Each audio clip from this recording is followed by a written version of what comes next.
Hello everyone, आज आपण बघणार आहोत पाटोड्याची भाजी। तर 2 पोळ्या शिल्लक खाल एवढी छान अशी भाजी होते। तर लगेच बनवायला घेऊया, वेळ न लावता जास्त। तर सगळ्यात आधी पाटोड्याच्या वड्या बनवून घेऊया। तर कढीपत्ता घेतलाय, कोथिंबीर, त्यानंतर मिरच्या आणि लसूण हे आपण मिक्सर जारमध्ये टाकून वाटून घ्यायचे बिगर पाण्याचं। तर सगळ्यात आधी वडी बनवतोय। वडीला जास्त तेल नाही लागत, थोडंसं तेल टाकायचे, चांगलं गरम होऊ द्यायचे। त्यानंतर मोहरी टाकायची, जिरे टाकायचे आणि व्यवस्थित तडतडले ते की मग त्याच्यामध्ये थोडेसे तीळ टाकून घ्यायचे। तीळ लास्टला टाकायचे, तीळ लगेच काळे होतात, कडू लागायला नको। आणि त्यानंतर आपण जो वाटला होता मसाला, जसं की हिरवी मिरची, लसूण, कोथिंबीर आणि कढीपत्ता, तो टाकून घ्यायचा। त्यानंतर हळद टाकली आहे थोडीशी। मसाला एकदम छान परतलेला आहे बघा, कच्चा राहायला नकोय। त्यानंतर त्याच्यामध्ये आपण पाणी टाकून घेणार आहोत। तर 1 ग्लास पाणी टाकत आहे मी। पाण्याला छानपैकी उकळी येऊ द्यायची। चवीपुरते मीठ टाकून घेऊया। पाण्याला उकळी आली आहे बघा। तर आता आपण त्याच्यामध्ये बेसन टाकून हाटून घेणार आहोत व्यवस्थित।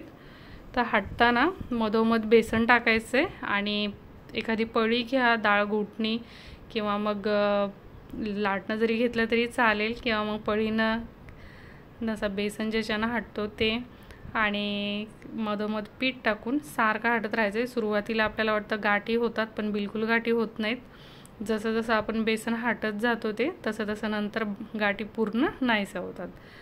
तर बघू शकताय तुम्ही। आणि पाणी एकदम घट्ट होत आलं की जसं बेसन बसन तेवढं टाकता येतं, अंदाजा वगैरे नसतो त्याचा। तर एकदम थिक झालं की बेसन टाकणं बंद करायचं आहे आपल्याला, म्हणजे त्याच्या वड्या होणार। जास्त सैल राहिलं तरी पण नाही होत। तर बघू शकता तुम्ही, आता हार्ड झाले। आपण जेव्हा ते हटत होतो पहिलं एकदम गोलगोल फिरत होतं, घट्ट झाल्याच्या नंतर गोलगोल फिरत नाही पळी। तर हार्ड झालं की बेसन टाकणं बंद करायचे आणि गाठी बघू शकताय पूर्ण नाहीशा झालेल्या आहेत। तर आता 5 मिनिटं याला मस्त दणकावून वाफ काढून घेऊया, झाकण ठेवूया आणि वाफ काढून घ्यायची, म्हणजे बेसन कच्चं राहायला नको। शिजल्याच्या नंतर बघा बेसन वरती आदर येतं आणि खाली असं होतं। तर आता आपलं बेसन शिजलेलं आहे। कच्च्या वड्या राहिल्या की वड्या तुटतात पण आणि खायला पण छान नाही लागत। तर डिशला थोडंसं तेल किंवा तूप लावून घ्या आणि त्याच्यामध्ये बेसन काढून घ्यायचं आहे आपण जे हाटलंय ते वडी बनवण्यासाठी। आणि गरम गरम असतानाच त्याला थापून घ्यायचे। हाताला हवं तर थोडंसं पाणी लावून घ्या, किंवा मग एखादा प्याला घ्यायचा आहे, वाटी वगैरे घ्यायची आणि त्याच्यानं छानपैकी थापून घ्यायचं आहे बघा, जसं आपल्याला हवं आहे तसं। आणि तुम्ही जर जास्त प्रमाणात बनवत असाल तर 2 ते 3 डिशमध्ये किंवा मोठ्या डिशमध्ये काढून मग थापायचं आहे। तर बघा वाटीनं पण असं होऊ शकतं, गरम जास्त असेल तसा हळूहळू त्याला दाबून घ्यायचं। तर सगळीकडे एकदम छान थापून घेतले आणि थंड झाल्याच्या नंतर याच्या आपण वड्या काढून घेणार आहोत। महाराष्ट्राची स्पेशल डिश आहे वड्या, एकदम छान बनतात ह्या पाटोड्याच्या वड्या। खायला तर एकदम भारी लागतात, नुसतं जरी खाल्लं तर खूपच छान लागतात। तर नक्कीच करून बघा। तर बघा वड्या एकदम आपल्या छान शिजल्यात, बिलकुल चिटकत नाही आहे सुरीला आणि एकदम छान असे काप होत आहे। काढून दाखवते मी तुम्हाला। तर बघा एकदम छान अशा वड्या आपल्या रेडी झालेल्या आहेत। तर ह्या वड्या आपण हिरव्या मसाल्यामध्ये करू शकतो, भाजी करतोय, किंवा काळा मसाला, आपल्याला जसा हवंय तशा आपण बनवू शकतो। तर बघा मी खाण्यासाठी वड्या आपण बाजूला ठेवल्यात काही, आणि काहीची आपण भाजी करूया। तर एकदम छान वड्या झाल्यात। आता भाजीसाठी आपण मसाला काढून घेऊया। तर 2 मोठे मोठे कांदे घेतलेले आहेत बघा। काळा मसाला बनवत आहे मी। काळा मसाला म्हणलं की थोडंसं कांदा एकदम काळसर झाला पाहिजे। तर गॅस मीडियम ठेवलेला आहे, लोखंडी तवा घेतला आहे। लोखंडी तव्यावर खूप छान असा मसाला होतो काळा मसाला। तर खोबरं घेतले, त्यानंतर 2 मोठे कांदे घेतलेत आणि खोबरं थोडंसं। आता तेल टाकून घेऊया। सुरुवातीला तेल नाही टाकायचं, कांदा थोडासा परतून घ्यायचा, मग तेल टाकायचं, म्हणजे त्याला कलर येतो आणि लवकर मसाला भाजतो। त्यानंतर धने घेतलेत, तीळ घेतलेत बघा, आणि खसखस।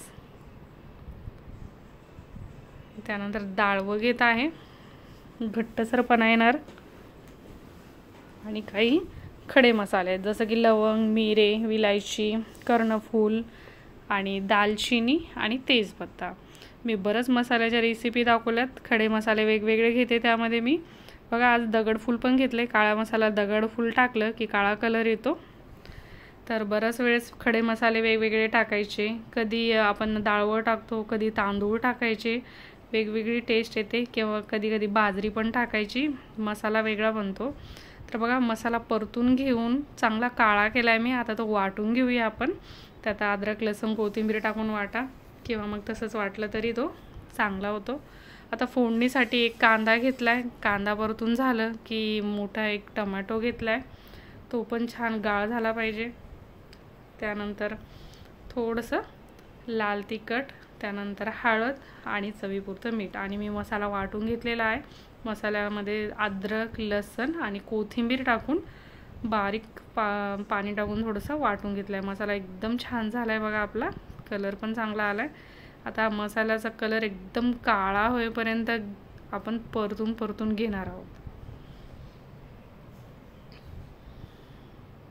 तर बघा मसाला मी परतून घेत आहे. गॅस थोडासा फुल करायचा आणि बाजून असं तेल सुटत आहे आणि खाली पण मसाला चिटकला आहे. चिटकलं की काढायचं आणि परतून एक 5 ते 7 मिनटं तरी मी घेतला. त्यानंतर आता थोडंसं पाणी टाकून एक 2-3 मिनटं चांगली उकळी करून घेऊया. तर बघू शकता तुम्ही मसाला एकदम छान शिजला आहे. वरती तेल पण बघा तरी एकदम छान आली आहे. तर आता त्याच्यामध्ये आपण बनवलेल्या पाटोड्याच्या वड्या टाकून घेऊया. आणि आपल्याला कसं घट्टसर रसा हवा आहे किंवा थोडासा सैल हवा आहे तसं गरम पाणी करून टाका आणि एक 5 मिनटं छानपैकी उकळी गॅस कमी करून येऊ द्या. बघू शकताय तुम्ही एकदम तरी छान आली आहे. एकदम भन्नाट अशी रेसिपी आहे. तर नक्कीच करून बघा. आणि वरतून आता थोडीशी कोथिंबीर टाकूया. तर गरमागरम आपली पाटोड्याची भाजी रेडी झालेली आहे. तर चपाती किंवा मग भात नसा भाकरीसोबत पण खूपच छान लागते. नक्की ट्राय करा. आणि रेसिपी जर आवडली तर लाईक करा, जास्तीत जास्त शेअर करा आणि चॅनलवर जर नवीन असाल तर सबस्क्राईब करा. तर बघू शकताय तुम्ही सुगंध तर एकदम भारी येतोय, टेस्ट पण तशीच भारी आहे. तर माझा पूर्ण व्हिडिओ बघितल्याबद्दल थँक्यू.